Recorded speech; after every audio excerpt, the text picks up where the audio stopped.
আমরা আগামীকাল থেকে বিভাগীয় গণজমায়েত শুরু করছি। আগামীকাল সিলেটের বন্দরবাজার ফুড পয়েন্টে আমাদের গণজমায়েত অনুষ্ঠিত হবে দুপুর 2টায়।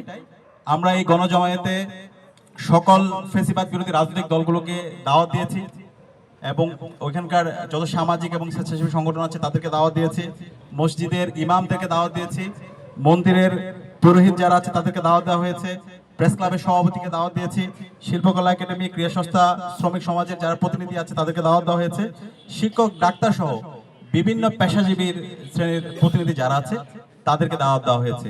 তো আমরা পুরো দেশ জুড়েই ডাকসু, জাকসু, রাকসু, চাকসু এবং যোগসু এই 5 ছাত্র সংগঠনের যারা প্রতিনিধিরা আছে এবং সর্বস্তরের শিক্ষার্থীরা আমরা সারা দেশব্যাপী ছড়িয়ে পড়বো এবং সারা দেশব্যাপী এই গণভোটের হার পক্ষে আমরা ক্যাম্পেইন করব। এই হা মানেই বাংলাদেশ, হা মানে ইনসাফ, হা মানেই নতুন